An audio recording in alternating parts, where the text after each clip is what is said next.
this. What the fuck?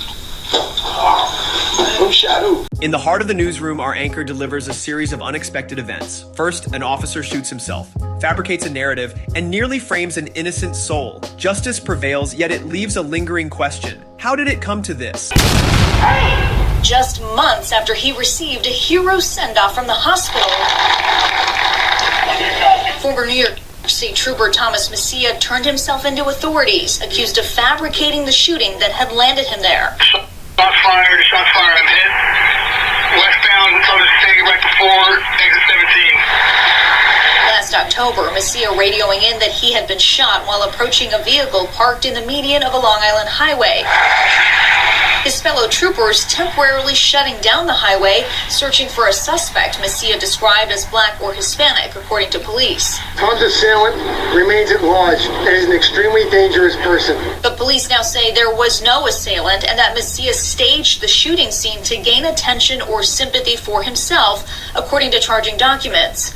Placing .22 caliber shell casings on the ground hours earlier, then shooting himself at another location before returning to the highway to call in the fabricated attack. The shooter that we were all looking for only existed in Messia's head, in his imagination.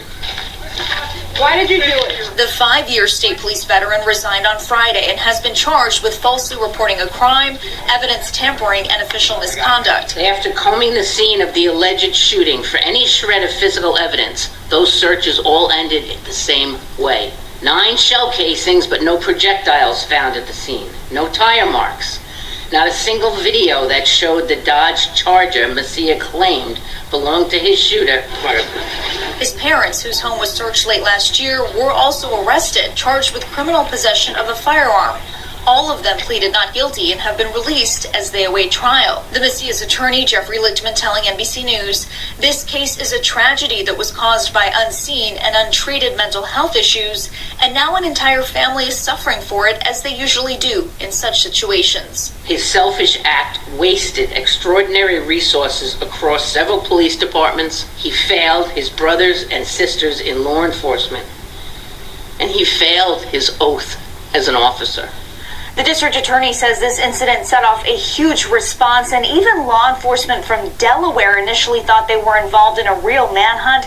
The DA emphasizing this pulled away resources from true emergencies and potentially put members of the public in danger. The Kentucky police officers out of the hospital and recovering this morning after shooting himself in an elevator by accident. It happened on camera at a parking garage in Cincinnati. Officer Darrell Jewett's weapon went off as he tried to put it away. The bullet bounced off the elevator wall and hit the officer in the stomach. Jewett had just gone out to dinner with his wife. Oh, he's very lucky. In another scene, a classroom turns into chaos when a safety session falters. A lesson in humility and responsibility. I have a gun on my side right here. Just this week, at the beginning of the week, a young boy, not even 16 years old, was killed because he was playing with a gun. And see, this is an unloaded gun. Right here, pick up. Go, empty weapon. Empty weapon. This is a Glock 40. 50 Cent, Too Short, all of them talk about Glock 40. Okay, I'm the only one in this room professional enough that I know of to carry this Glock 40. I'm the only one.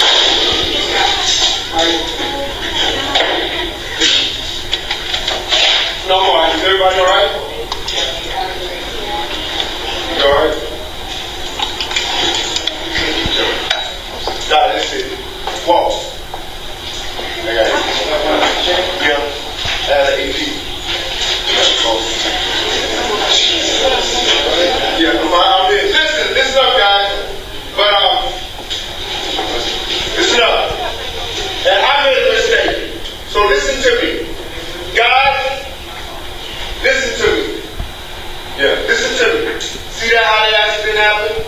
It can happen to you, and you can be blown away. Okay? So guys, never play with guns. See how accidents happen?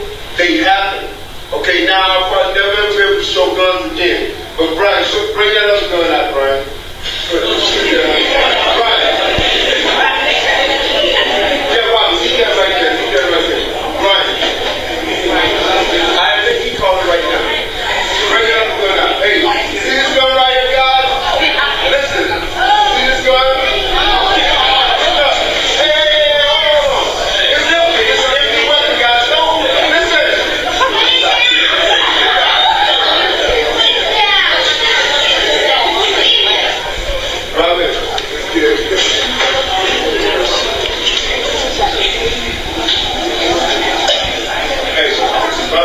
Let's get my stuff.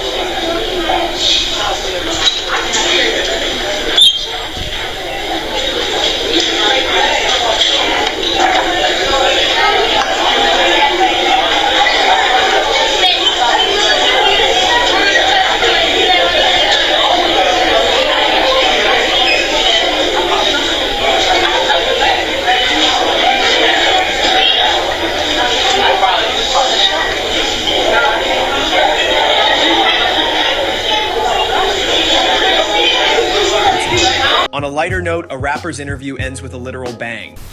And choices we got in life, those were your choices. Who shot who? Somebody got shot? Oh. Bang. These stories remind us gun safety is paramount. Practice diligence and education for even the seasoned stumble. You alright? You okay? Put the gun down. A driver is accidentally shot in the leg by a police officer during a traffic stop. This is body camera video of the incident that happened last month in Jacksonville, Florida. The driver was pulled over for allegedly running a red light. He blew that red light. It was red when he blew it. Okay. Well, I saw it. It was red. While the officer was speaking to the driver from the passenger window, he asked, "You got anything crazy in the car? What do you got?" Citing safety reasons, he asked the driver to step out so they can remove the gun from his person. The driver complied. As Officer Mindy Cardwell removed the gun, it went off. You okay? Put the gun down. The officers then rushed to render first aid to the driver. An internal investigation revealed that Officer Cardwell had unintentionally put pressure on the trigger, causing the gun to go off, shooting the driver in the leg. Cardwell was charged with incompetence and fired, police said. The driver was taken to the hospital to be treated for his wound. Can you do a gun safety video for all the people that don't know? Good question, and yes I can. The first rule of firearm safety, treat every firearm as if it were loaded. Number 2, never point your firearm at anything you're not willing to destroy. Number 3, keep your finger off that trigger until you're ready to fire. And number 4, be sure of your target and what is beyond it. And those are the 4 rules of firearm safety. Go train well. Thanks for watching. Remember, if you enjoyed the content, like, share, and subscribe, and always be safe.